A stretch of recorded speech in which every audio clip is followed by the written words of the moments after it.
Tonight you are drifting into the world of Harry Potter, carried gently through one quiet evening inside the old stone walls of Hogwarts Castle.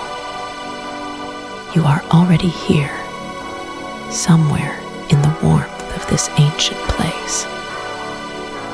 The castle holds you softly, the way it holds everything tonight, with great, easy stillness. Let your breath come slowly in and slowly out. Feel the air move gently, carrying just the faintest trace of wood smoke and warm stone. Let your forehead soften now, as if the amber light from the corridor torches has fallen gently across your brow. And every small tension there is simply dissolving away. Your jaw grows loose and easy. Your neck, your shoulders, everything there releasing and settling, growing heavy and still, like old timbers that have rested in this castle for centuries. Let your arms grow heavy too, your hands lying open and quiet, fingers uncurling, soft as folded parchment. Breathe in slowly and breathe out. Your hips and legs are sinking now, warm and still, and your feet, right down to your feet, are growing loose and heavy and perfectly at rest. Your eyes are heavy. You are here. You are safe. Let the castle keep you now. The stone steps that lead down from the great hall are cool beneath your feet tonight. You move slowly, without hurry, your hand trailing along the wall where the stones are smooth and old. The corridor below is lit by low amber torches, and their light sways very gently, a soft and steady breathing of flame. You are going down toward the kitchens, deep in the warm belly of the castle, where the long work of the day is just now settling into quiet. You find the painted fruit on the corridor wall, the great still life of a bowl of pears and apples, and the fat yellow pear near the center gives a soft little wriggle when you touch it. The door opens with a sigh, swinging wide and easy, and the warmth that rolls out to meet you is something you feel in your whole chest, a deep, spreading warmth, like stepping into a room where someone kind has been waiting for you. The kitchen is immense. It mirrors the great hall above in its shape and its size, that same grand span of ceiling and floor, but where the great hall is bright with floating candles and full of voices, the kitchen tonight is amber and low and still. The long wooden tables are mostly clear now. The last of the supper platters have gone up, carried by the quiet magic that moves through the walls of this place.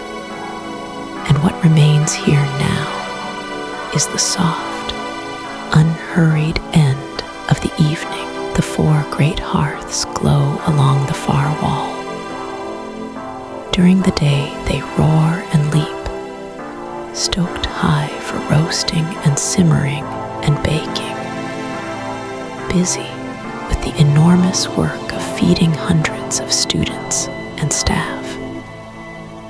But it is dusk now, and the fires have come down to embers, and and the embers are the most beautiful thing in the room. They pulse very gently, orange and deep red and faint gold, the way a sleeping thing breathes, slowly in and slowly out. The heat that rises from them is not sharp or snapping. It is soft. It moves through the air in slow, invisible waves, and you feel it settling over your skin like a warm cloth. A few house elves are still here, moving in their unhurried evening way.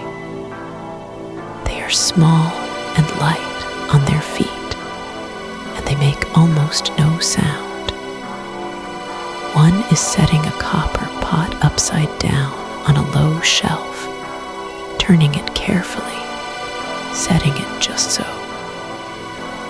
Another is folding long white cloths at the far end of a table, smoothing each fold with small, deliberate hands. They hum softly, barely a sound at all, more a feeling in the air than a melody, and it blends with the quiet ticking and settling of the stone walls cooling around you. You move closer to the nearest hearth. The stone around it is dark from years and years of warmth, worn smooth at the edges by countless passing shoulders and leaning backs. The iron grate holds a deep bed of embers, layered like the last pages of a long and gentle book. Some of them are bright still, small points of orange and pale yellow, and some have gone to gray at the edges, soft and feathered. The glow they make does not reach far.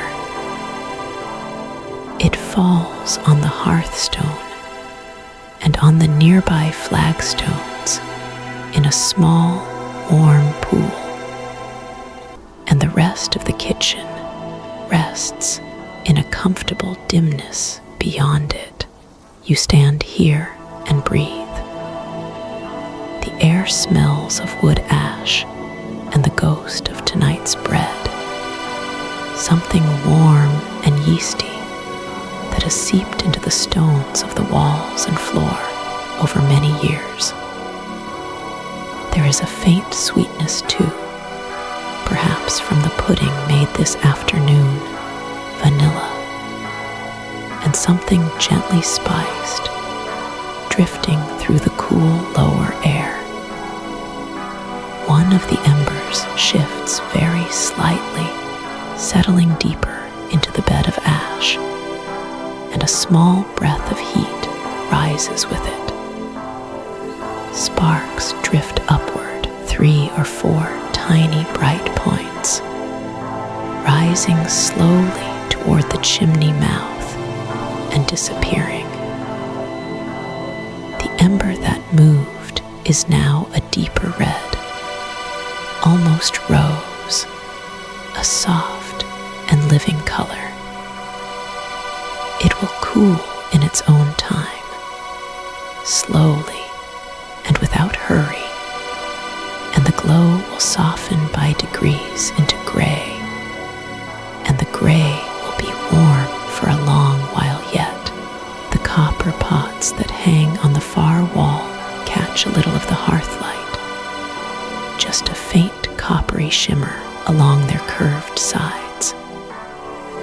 They are still and calm, hung in their rows, resting after the day's work. Everything in this room is resting. The long tables, the stone shelves, the neatly arranged ladles and tongs. All of it has settled into the particular quiet of a place that has worked hard and is now very glad to be still. You find a low wooden stool near the hearth, and you sit, and the warmth comes to you steadily and softly from the glowing bed of embers. There is nothing you need to do. There is nowhere else to be. The castle is quiet above you, full of sleeping students and sleeping portraits and sleeping ghosts, all of them resting in the deep, easy dark. And down here in the kitchen, the embers breathe their slow orange breath, and the house elves hum their nearly silent song, and the night settles over everything like the softest, warmest cloth, and you are held here gently and completely in the old and steady warmth of this place. The corridors of Hogwarts settle into their deep nighttime quiet, and you drift along them now, carried by nothing more than the soft tide of sleep drawing you gently forward. The stone beneath your feet is worn smooth by centuries of passing, and it holds a faint, cool temperature, steady and sure, the way stone always has been and always will be. Portraits doze in their frames along the walls. A painted shepherd has let his crook fall sideways. A painted countess breathes slowly beneath a painted moon. You pass them without a sound. Ahead of you, something warm stirs. It is candlelight, gathered in clusters along the base of the staircases, where the great stone flights begin their slow, dreaming climb upward into the castle's heights. The candles are short and thick, nestled inside iron holders, and their flames barely flicker in the still air. They simply glow, steady and amber, painting the undersides of the steps in a color like old honey.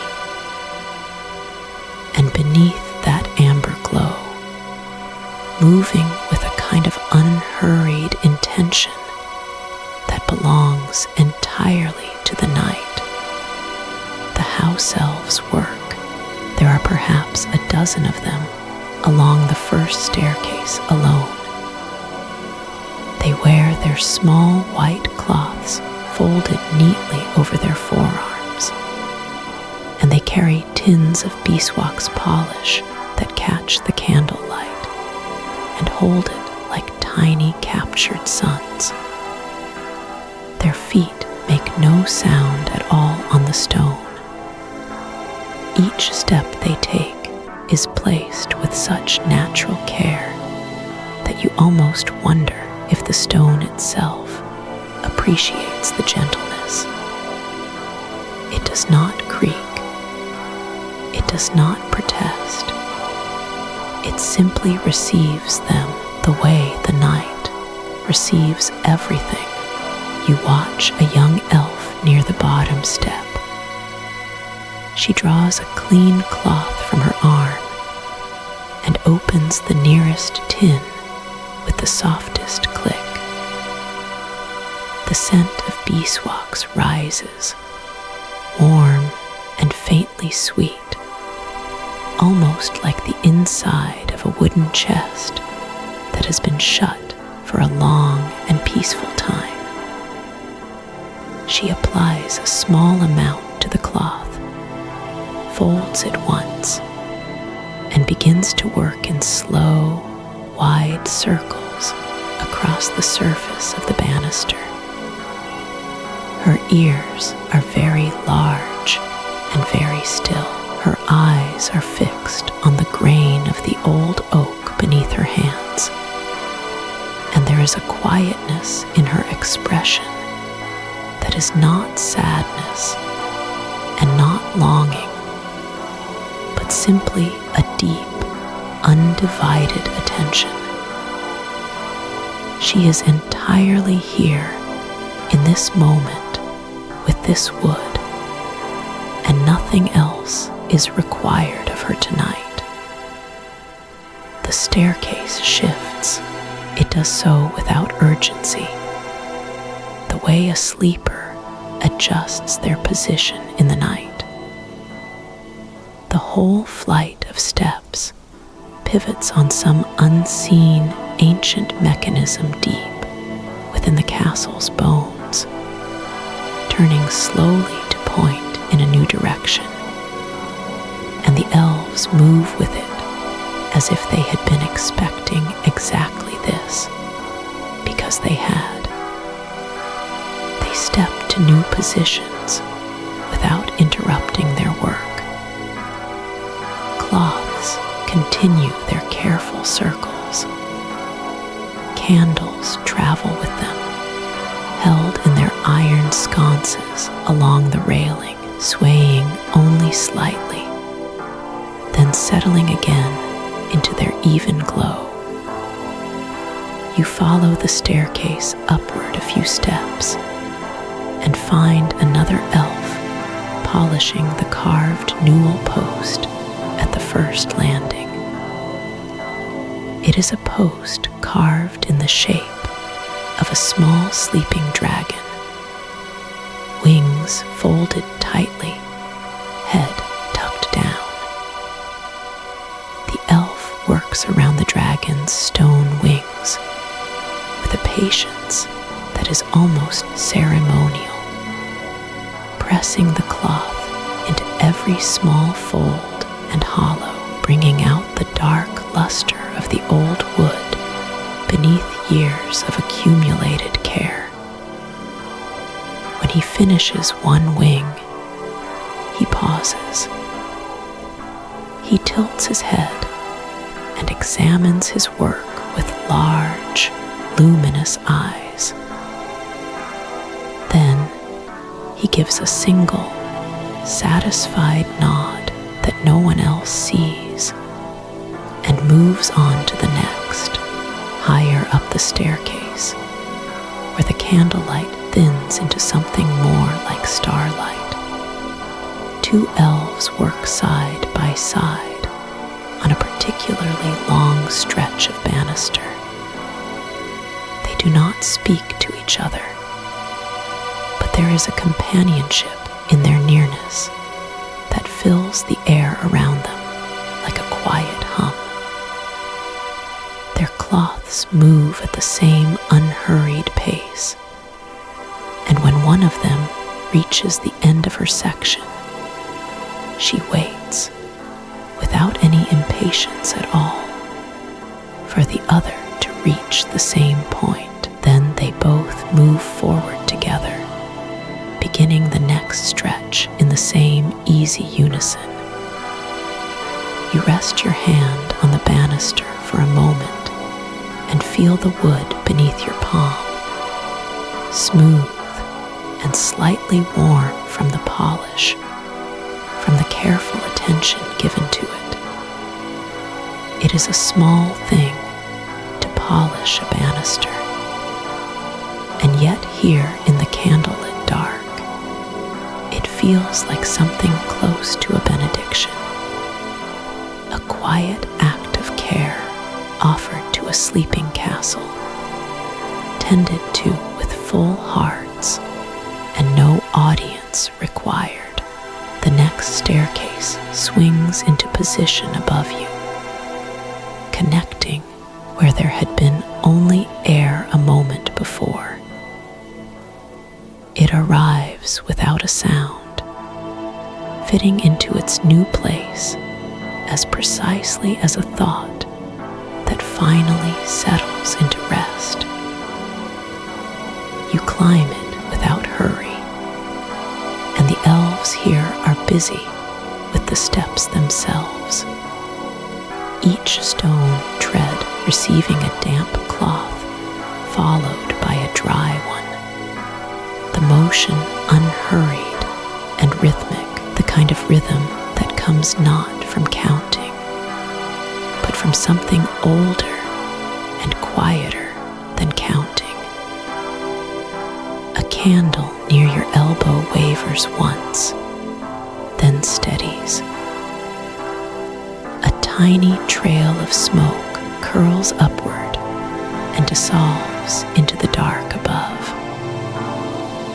The stone all around you holds the silence the way cupped hands hold water completely, without effort. At the top of this flight, a wide landing opens onto a corridor draped in shadow and occasional moonlight. The elves have polished the landing floor as well, and it reflects the nearest candles in a way that makes the stone look briefly liquid, briefly deep, the way the surface of a lake looks just before you close your eyes. You stand on that polished floor and feel the gentle sway of the staircase below you. Its slow pivot, its patient turning, and it is not unlike the rocking that the body sometimes remembers from a long time ago, from a time before memory, when motion and rest were the same thing. The elves below you work on without hurry. Their candles burn low and warm. The beeswax carries its faint sweetness up through the air, rising to where you stand, reaching you like something whispered from a very long distance, soft enough that you have to stop moving entirely to hear it. And so you do. You stop. The castle breathes around you. The candles hold their color. The elves move through their careful work, tending to each inch of this ancient place as if it mattered. Because it does. Because tonight all of it matters. The wood and the stone and the quiet, and you, drifting now, settling now, held inside this amber and beeswax dark, like something the night has decided gently to keep. The corridor narrows here, just past the third landing, and the stone walls carry a faint, golden quality that has nothing to do with any visible flame. You sense it more than feel it, a gentle pressure against your palms as you trail your fingertips along the wall. Somewhere below, in the deep belly of the castle, a pot has been simmering for hours, and its breath rises through the floors in slow, invisible curls. You follow the scent. It is rich and faintly herbed, something between a summer garden and a rainy afternoon, and it draws you gently forward, the way a familiar song draws you toward an open window. The flagstones are cool and steady under you, unhurried, solid. Each step settles without echo, as though the castle is listening too. This is a small kitchen, not the one the elves use for feasts. It is tucked into a rounded alcove beside a portrait gallery that runs the length of the east corridor, and it exists for a single purpose. On a low iron hook above a stone basin, a cauldron no bigger than a soup pot hangs over a flame that burns blue and nearly silent. The broth inside Inside it moves in slow, circular pulses, turning itself without a spoon, the way certain old magics do when they have been set and trusted and left entirely alone. You lean close and breathe it in. There is rosemary in there, and something floral you cannot quite name. And underneath it all a deep mineral warmth, like sunlit stone carried into evening. The surface of the broth catches the blue flame and turns it into a soft, shifting amber. And you watch the small ripples travel outward and dissolve against the curved iron walls. The portraits have already begun to stir. You can hear it, a gentle rustling quality to the air, like the sound of many people settling into chairs. Along the gallery wall, painted figures shift in their frames. An elderly woman in violet robes adjusts her shawl. A small boy with a red cap tilts his painted head toward the scent.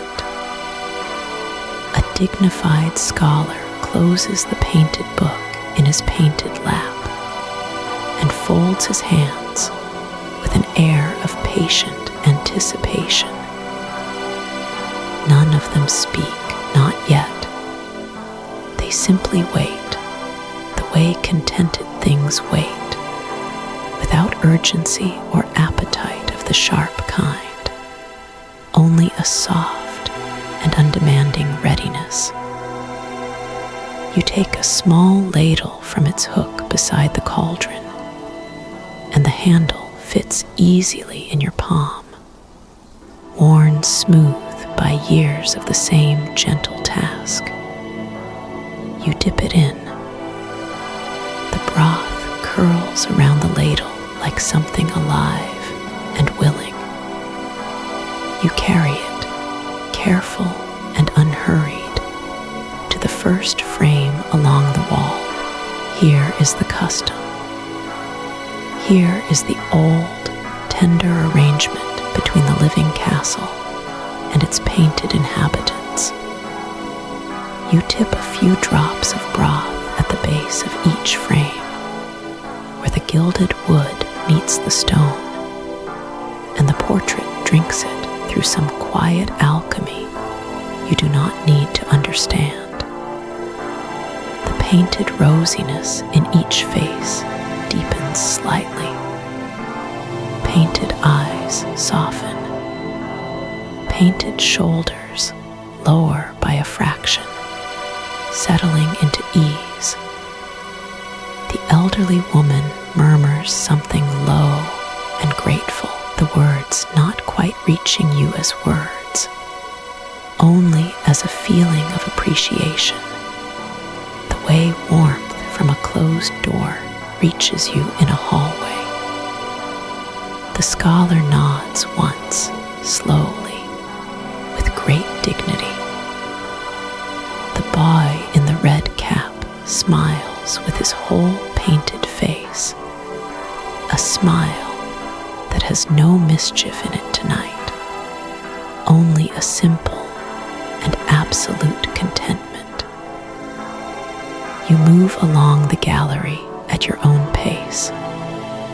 There is no rush here. The cauldron keeps the broth at exactly the right temperature, without any attention from you, and the blue flame remains low and constant, steady the way old, reliable things are steady. Each portrait you pass receives its small portion, and each one softens in the same way, settling deeper into its painted landscape, its painted room, its painted afternoon, or evening, or timeless interior light, Some of the paintings are large and detailed, full of meadows and distant hills, figures moving softly in the background through fields of painted wheat that sway without wind. Some are small and intimate, just a face against a dark ground, a face that has been in this corridor since before anyone now living was born. You offer each one the same gentle care. The ladle dips and rises.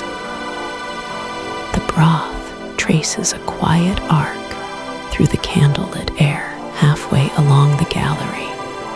There is a window seat set into the wall, low and cushioned in deep green, and you pause there a moment.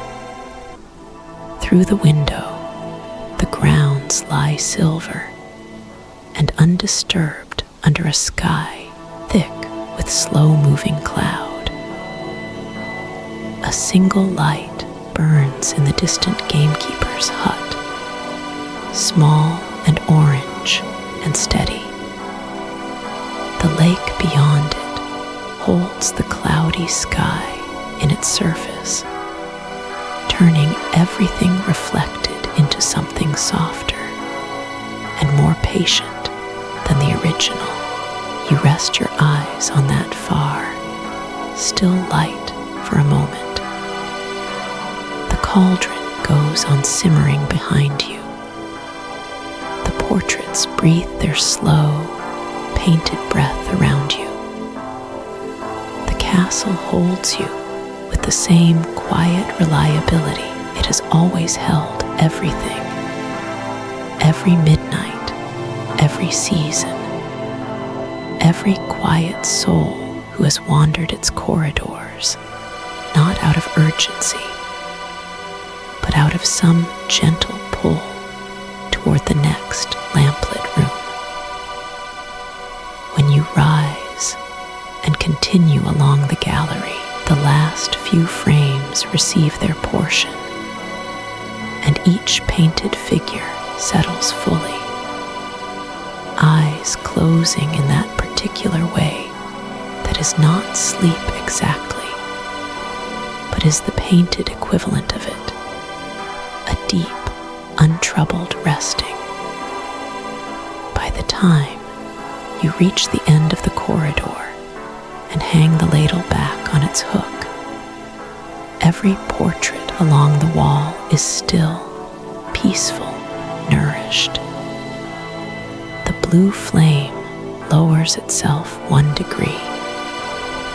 The cauldron's slow turning slows a little more. The scent of rosemary and that quiet floral note drifts through the alcove and out into the corridor, thinning gradually as it travels, becoming only the faintest suggestion of warmth by the time it reaches the stairwell.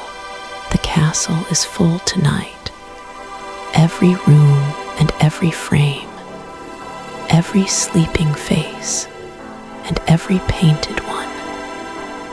And the night holds it all without effort, the way deep water holds a boat, the way a long exhale carries everything softly outward before the world goes quiet again.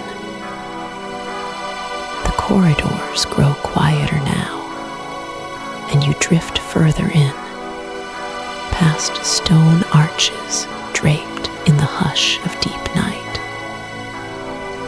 The torches in this part of the castle burn low, their amber light pooling in gentle rounds on the flagstone floor, warm as baked bread, slow as honey.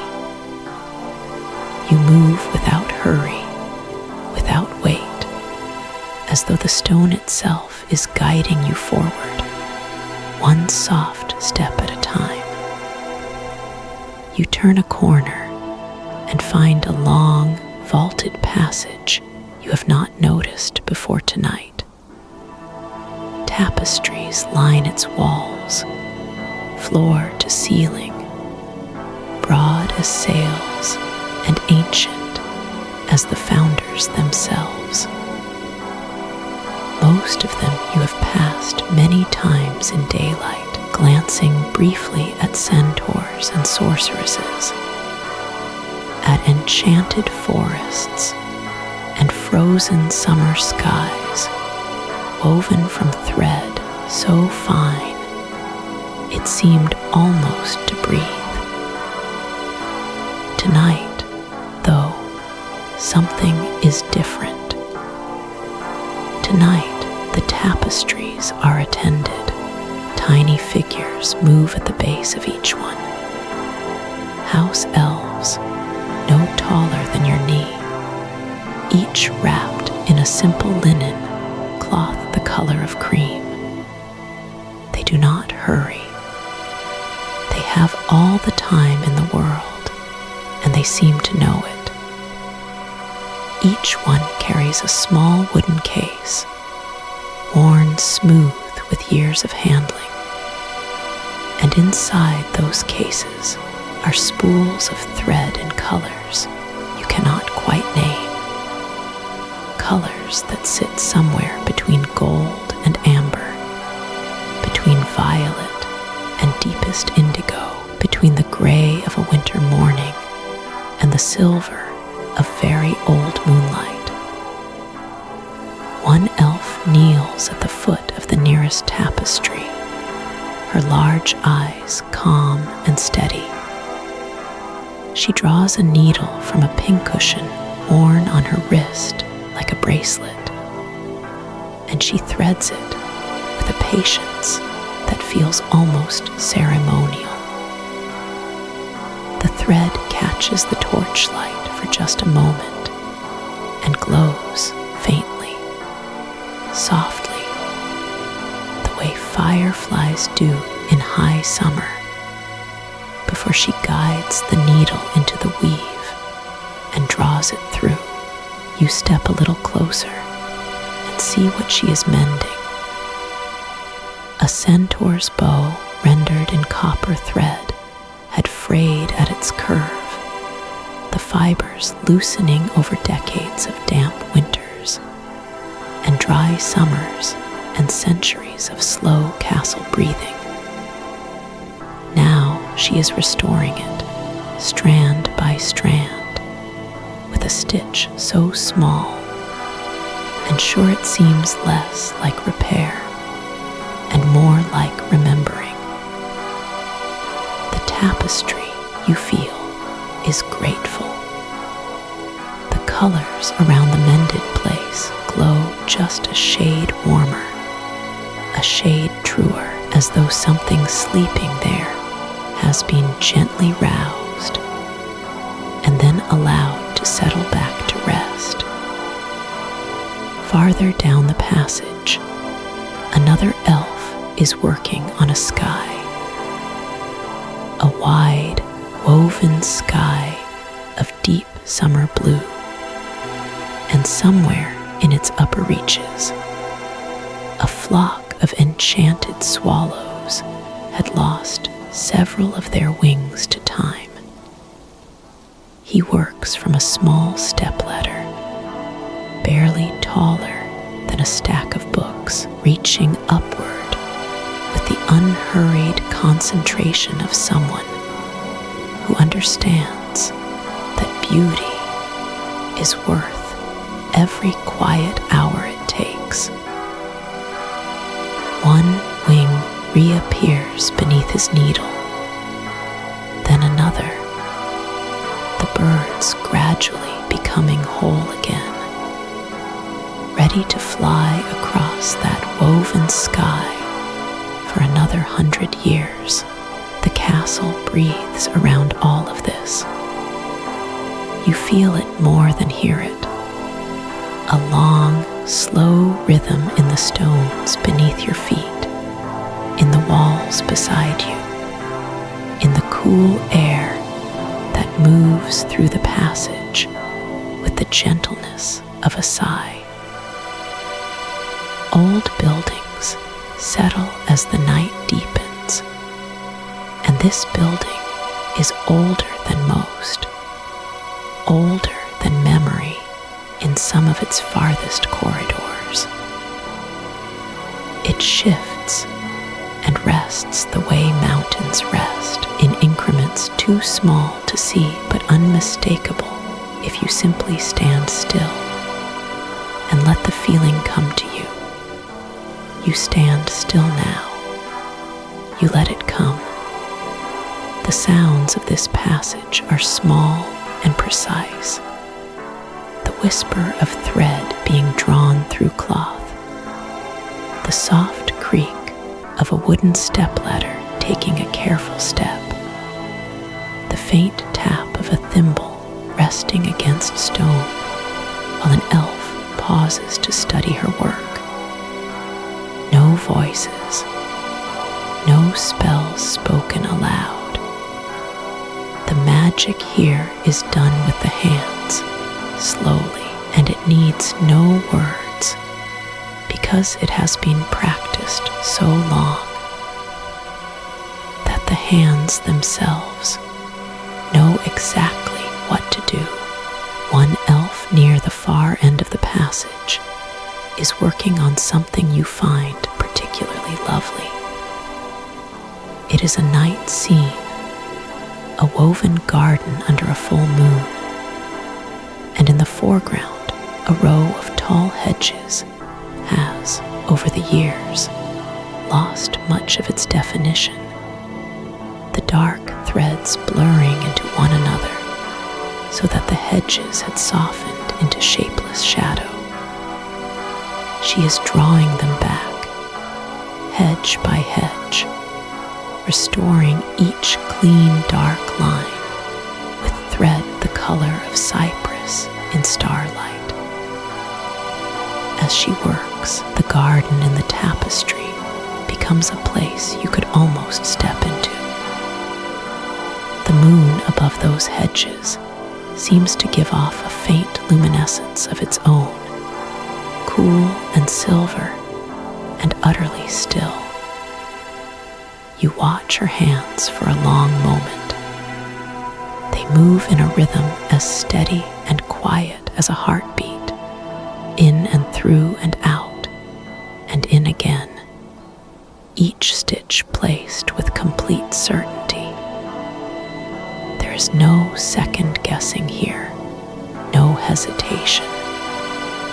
She has done this before, many times, across many winters, and she will do it again. The work is never quite finished, and she does not mind. The doing of it is its own reward, and you can feel that in the way she sits, shoulders low, breathing easy, entirely at peace with the needle in her hand and the tapestry before her. The torchlight dims another shade. The passage settles further into blue-edged quiet.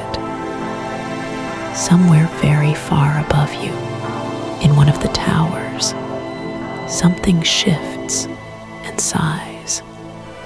A beam of very old wood finding its resting place for the night. The sound travels down through the walls slowly, like warmth from a stone that has spent all day in sunlight. You walk a little further, and the passage widens into a small alcove where a finished tapestry has been rehung after its mending. It depicts a forest at the first pale moment before dawn. The trees rendered in threads so fine, the leaves seem to tremble at their edges. An elf sits beneath it now, needle tucked safely away, hands resting open on her knees. She is looking at her finished work with an expression of complete, undramatic contentment. Not pride, exactly. Something quieter than that. The satisfaction of a thing restored, a beauty continued, a small corner of the world made whole again, while everyone else slept. You feel that satisfaction too, somehow, just from standing near her. The passage holds it, like a warm room holds the memory of a fire. You find a low door at the far end of the kitchen corridor, half hidden behind a row of copper pots that gleam like warm moons in the last of the firelight. The latch lifts without resistance, as if the door has been expecting you all evening. Stone steps lead downward, curving gently, and the air that rises to greet you is cool and sweet, carrying the scent of turned earth and dried lavender, and something faintly honey dark that you cannot quite name. You descend slowly. Each step is worn smooth in its center, hollowed by centuries of unhurried feet, and the stone holds you steadily as you go. The candlelight from above fades to a pale amber haze behind you. Below, a different kind of glow begins to appear, not flame exactly, but a quiet and contented luminescence that seeps upward from somewhere deeper in the passage, gentle as the light inside a paper lantern held in careful hands. At the bottom of the stairs, the passage opens wide. The ceiling arches overhead, vaulted in old stone, and from it hang braided ropes of garlic and dried herbs, bunches of silver green sage and dark rosemary, and something deep red that might be rowan berries strung on twine. They turn very slowly in a breath of air you cannot feel on your skin, as if the cellar itself is exhaling one long, contented sigh. The shelves begin here. They line both sides of the passage in rows, so deep you cannot see their backs. And they carry everything Hogwarts keeps stored for the long months ahead. Jars of preserved plums sit in orderly rows, their contents a deep violet purple that holds the last warmth of a summer afternoon. Crocks of pickled walnuts stand beside them, sealed with wax the color of old ivory. Bottles of honey glow amber and gold at different heights, each one filled from a different hive on different hills. And they seem to give off a very faint and steady light of their own, as if they have kept a little of the sunshine the bees gathered, and will not let it go entirely. The quiet down here is complete. There is no echo, no drip, no distant settling creak. The stone has absorbed too many centuries of silence for any small sound to last long. Even your footsteps soften almost to nothing, and when you pause to look more closely at a shelf, the stillness closes in around you again, deep and You walk forward. There is no hurry here. The floor underfoot is dry and faintly warm, the kind of warmth that has been held in solid rock for so long. It feels like something the stone chose rather than something done to it. Your breathing slows, drawn down naturally to match the patience of this place, the old, easy patience of things that have been waiting a long time and do not mind at all. A wide wooden rack holds wheels of cheese, each one stamped with a small wax seal, each resting on its own cloth. Some are pale and fresh, mild and young. Some are old enough that their rinds have deepened to amber, and they carry a scent both rich and distant, something that brings to mind a meadow after rain has cleared and the sun comes back quietly to warm the grass. A small elf moves among them, turning each wheel with both hands, murmuring something too quiet to hear, a private and thorough attention given to each one in turn. The elf does not notice you, or perhaps does not mind. Either way, there is nothing here to disturb. Further on the passage bends, and here the enchantments become more apparent. A barrel of dried beans replenishes itself slowly, a few new beans appearing at the surface every few minutes, as if arriving from somewhere pleasant and unhurried.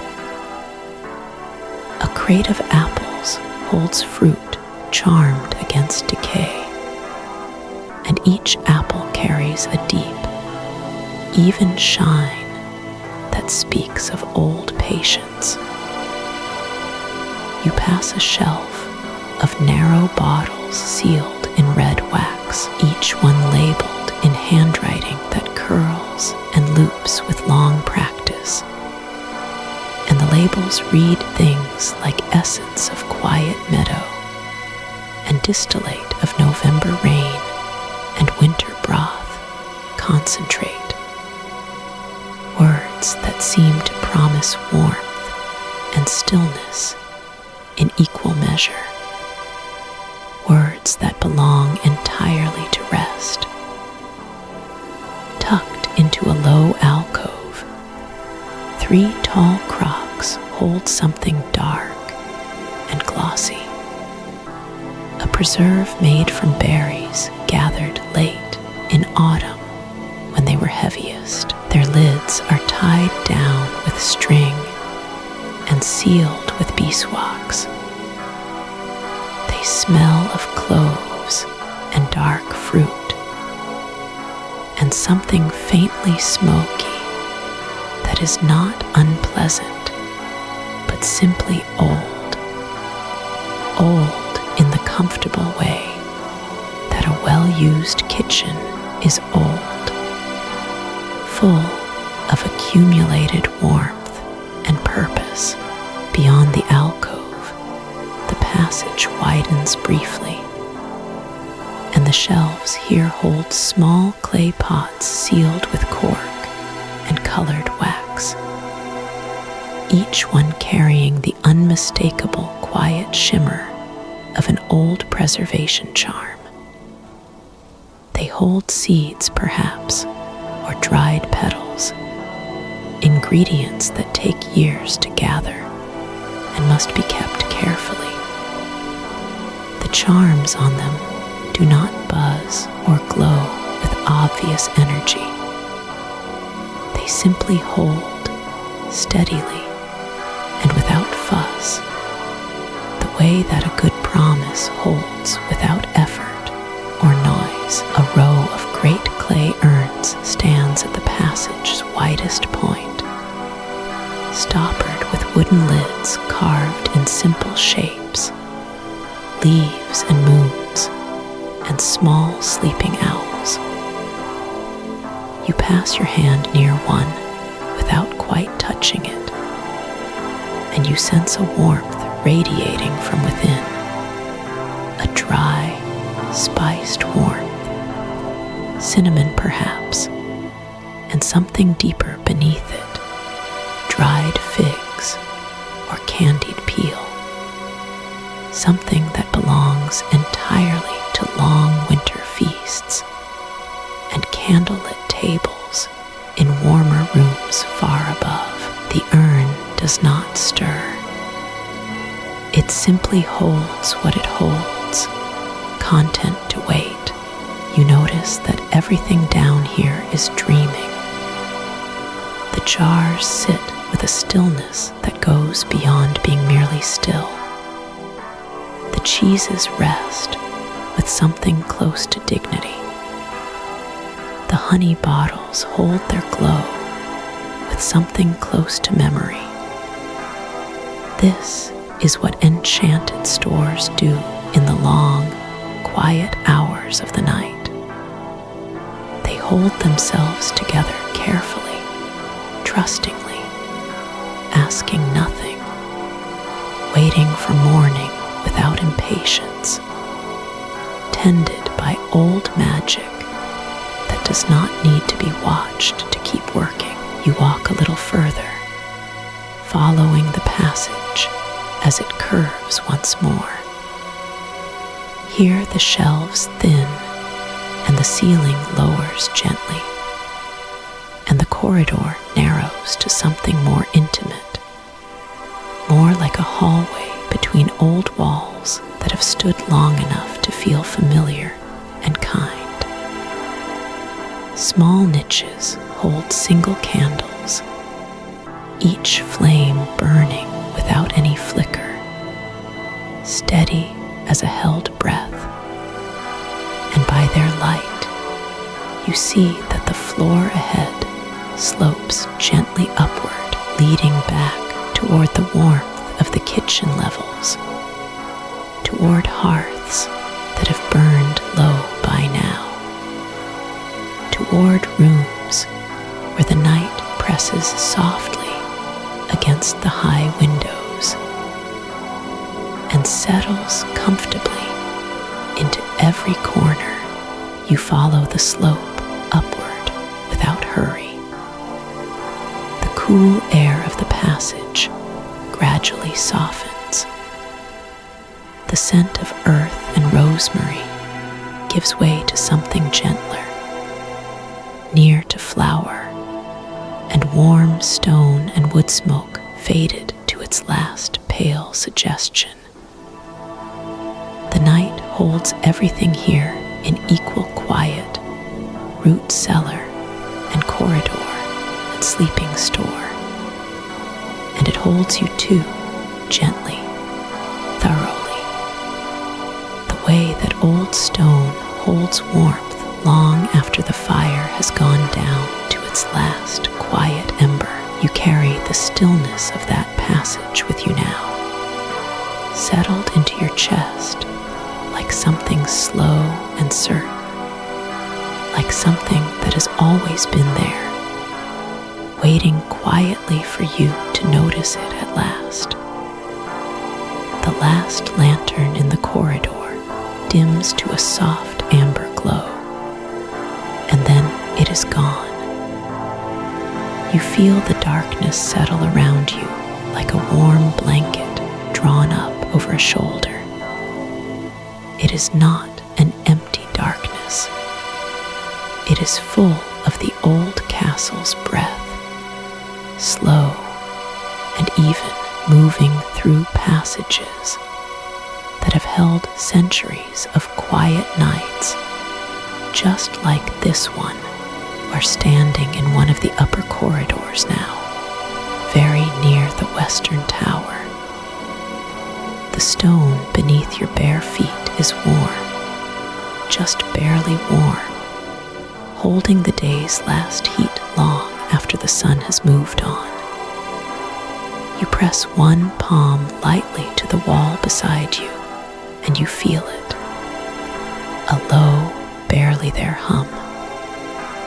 Not a sound exactly, more of a feeling that travels from the stone into your hand and up through your arm. The castle is breathing deeply and slowly, content in its own ancient way. Tonight, every lantern bracket is dark. The ceiling overhead has swallowed the last amber flame, and what remains is only the blue-gray light of a cloud-softened moon pressing through the tall windows at the far turn of the corridor. It lays a pale rectangle on the floor before you, and you walk into it without a sound. The moonlight is cool and gentle. It touches the top of your hair. It rests on your shoulders. You carry it with you a little way, and then you leave it behind, stepping back into the soft and welcoming dark. Somewhere very far below, the lake rests without moving. Its dark surface holds the sky, and the sky tonight is generous with its stars. Out past the grounds, where the hills fold into one another in the dark, a single owl calls once and then goes quiet. Nothing answers. The world outside is perfectly still, and that stillness comes through the stone, through the glass, through the thin, warm air of the corridor, and it reaches you where you stand. Far out on the grounds, the old trees have settled into their deep night shapes, branches barely stirring, roots drinking from some slow underground current that only trees can feel. The lantern above Hagrid's door went dark an hour ago, and the small windows of his hut are closed and sleeping. Even the owlery at the top of its crooked tower has gone still. All those feathered shapes tucked close together, beaks folded into breast feathers, breathing in their particular and peaceful way, you walk on slowly. No hurry belongs to this night. The dormitory stairs are close now, and you climb them without thinking, one step at a time, your hand trailing the curved stone banister. The banister is smooth from years and years of other hands, and it fits beneath your palm in a way that feels familiar and kind. You climb without effort. Your body knows this stair. At the top, you pause. The dormitory door ahead of you is very slightly open. Through the gap comes the sound of other people sleeping, soft and rhythmic. Each breath, a small tide going in and going out. You push the door gently and step inside. The room is round and warm. The four-poster beds stand in their places, curtains half drawn, each one a little private world of quilts and pillows.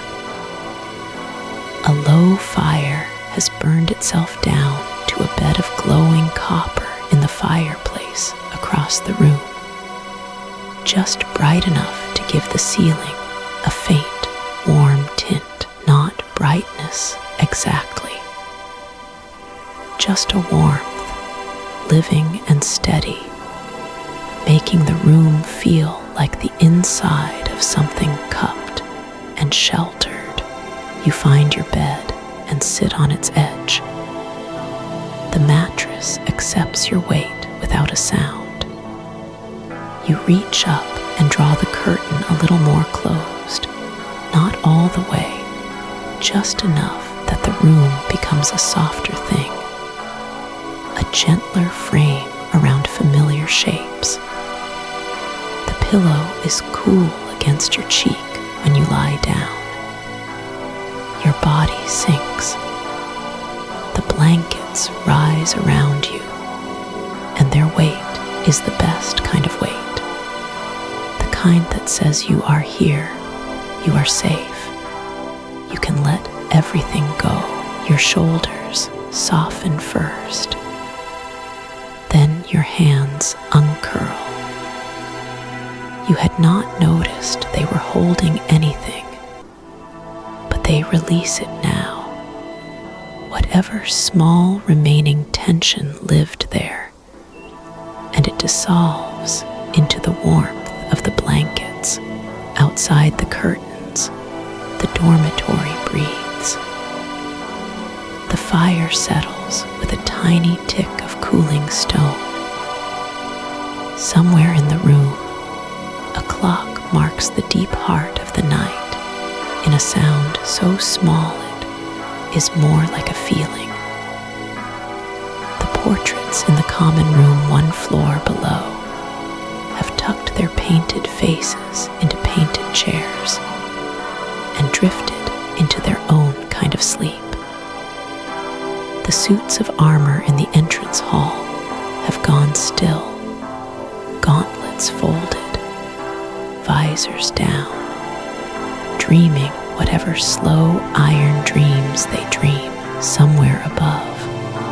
On the very highest floor, the astronomy tower stands open to the night, its brass instruments quiet, its long telescopes aimed at stars too patient to be hurried.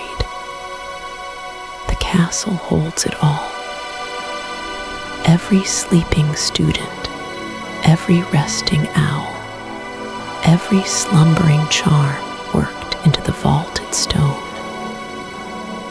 Every quiet classroom, every shelf of still and shadowed instruments, every wand lying on a bedside table, its light entirely at rest. You feel the stone humming still, just barely, like a sound beneath all sounds. It has been humming for a very long time. It was humming long before you arrived, long before anyone counted the years of this place. It is the sound of deep roots, of enchantment become ordinary, of magic so old it has softened into something more like warmth than wonder. You can feel it in your chest now, a low, steady resonance, easy and far away. It moves through the bed frame, through the mattress, through your very bones. You do not need to do anything with it. You only need to rest and let it be there.